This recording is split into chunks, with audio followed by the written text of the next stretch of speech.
नमस्कार, आप देख रहे हैं सिरमौर न्यूज। मैं हूं आप सभी के साथ दीपाली धीमान। आज हमारे साथ मौजूद है पांवटा साहिब के विधायक पूर्व ऊर्जा मंत्री सुखराम चौधरी, जो कि लोकसभा चुनाव में शिमला संसदीय क्षेत्र से प्रभारी भी रहे हैं और इनकी अगुवाई में शिमला संसदीय क्षेत्र से भाजपा के प्रत्याशी सुरेश कश्यप ने भारी मतों से जीत हासिल की है। तो आइए सर से बातचीत करते हैं। नमस्कार सर, स्वागत है आपका सिरमौर न्यूज में। थैंक यू, धन्यवाद। शिमला संसदीय क्षेत्र में भाजपा ने भारी मतों से जीत हासिल की है, इस जीत के बारे में आपका क्या कहना है?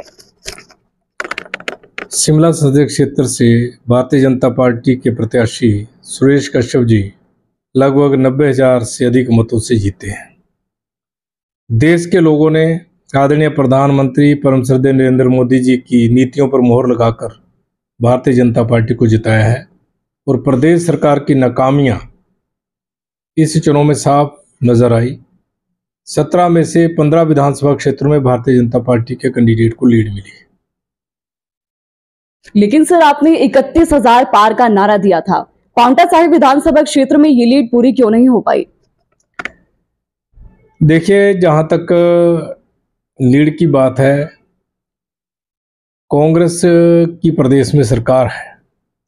उन्होंने सरकारी मशीनरी का दबकर दुरुपयोग किया, कर्मचारियों को धमकाया, लोगों को धमकाया, काम नहीं होंगे। उसके बावजूद भी पांवटा विधानसभा क्षेत्र के लोगों ने लगभग 16,000 मतों की लीड भारतीय जनता पार्टी के कैंडिडेट को दी है, जो शिमला संसदीय क्षेत्र में सबसे अधिक है।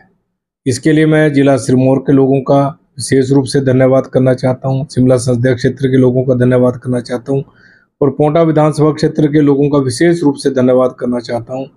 भारी भरकम मशीनरी का दुरुपयोग किया कांग्रेस की सरकार ने, कांग्रेस के नेताओं ने कर्मचारियों को धमकाया, लोगों को धमकाया, ये बंद कर देंगे, वो बंद कर देंगे, अगर हमारे को लीड नहीं आई तो हम आपका ये चीज़ को बंद कर देंगे। उसके बावजूद ही लोगों ने भारतीय जनता पार्टी को भरपूर समर्थन दिया। इसके लिए मैं लोगों का कोटि कोटि धन्यवाद करना चाहता हूँ। नरेंद्र मोदी को जनता ने प्रधानमंत्री के रूप में तीसरी बार चुना है। उनके पिछले 10 वर्षों का जो कार्यकाल है, उस कार्यकाल को आप किस तरह से देखते हैं?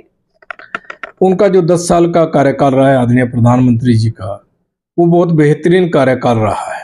हर वर्ग को साथ लेकर चलने का उनका एक जो योजना थी, जो उनका संकल्प था, उसको उन्होंने पूरा किया है।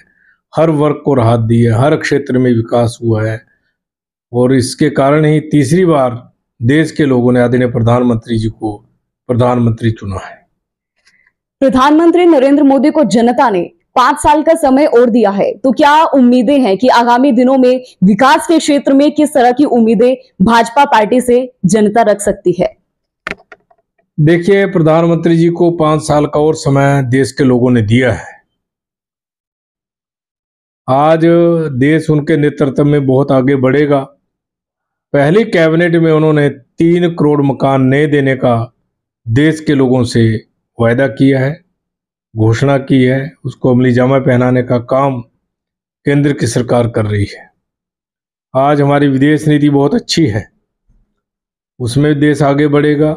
आर्थिक रूप से हम आज 5वें स्थान पर हैं और आने वाले 5 वर्षों में तीसरे स्थान की अर्थव्यवस्था पूरा हमारा देश बन जाएगा।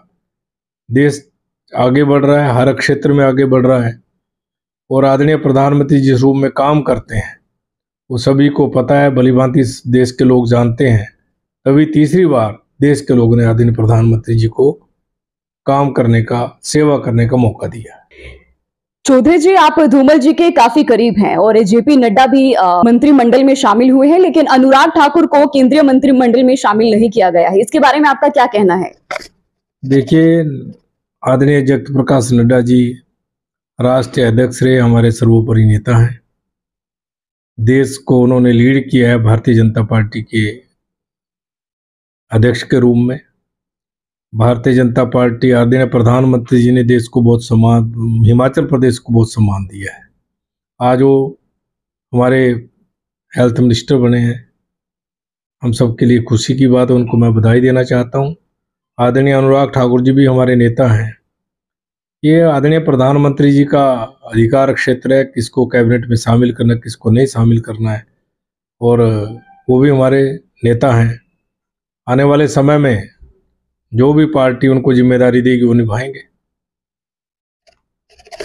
आप भी पांवटा साहिब विधानसभा क्षेत्र से विधायक हैं, तो क्या विधानसभा क्षेत्र के लिए आगामी दिनों में उम्मीदें जो हैं, विकास की उम्मीदें किस तरह से अलग हैं? देखिए, जहां तक केंद्र की सरकार की बात है, आज भी पांवटा विधानसभा क्षेत्र में जितने भी काम लगे हैं केंद्र द्वारा प्रायोजित स्कीमों के ही लगे हैं। चाहे वो यमुना नदी पर ब्रिज का काम चला है, नाव घाट से बगानी ब्रिज का 45 करोड़ की लागत से, चाहे बाईपास पांवटा का बन रहा है, कुलाल से ब्रिज बन रहा है, अंबाला तक सड़क बन रही है NHAI की, चाहे 1426 करोड़ का ये जो प्रोजेक्ट है बद्रीपुर से शिलाई हाट कोट्टी का, ये भी केंद्र सरकार की देन है। बहुत सी स्कीमें केंद्र सरकार की देन है। और पिछले 1.5 वर्ष में प्रदेश की सरकार ने पांवटा विधानसभा क्षेत्र की अनदेखी की है। उसका खमियाजा उन्होंने पिछले इस चुनाव में भी भुगता है। और मैं तो आदरणीय मुख्यमंत्री से कहना चाहता हूं, पांवटा विधानसभा क्षेत्र को विकास में तवज्जो दें ताकि इस विधानसभा क्षेत्र के भी रुके हुए काम हों। सर, प्रदेश में उपचुनाव दोबारा से होने जा रहे हैं और पहले भी हो चुके हैं, तो आपको नहीं लगता कि उपचुनाव एक ही बार में हो जाने चाहिए थे? चलो, ये तो चुनाव आयोग की दिशा निर्देश के अनुसार उपचुनाव होते हैं। पहले इनके रिजाइन स्वीकार नहीं किए गए। अगर रिजाइन स्वीकार पहले हो जाते तो ये चुनाव साथ ही हो जाते।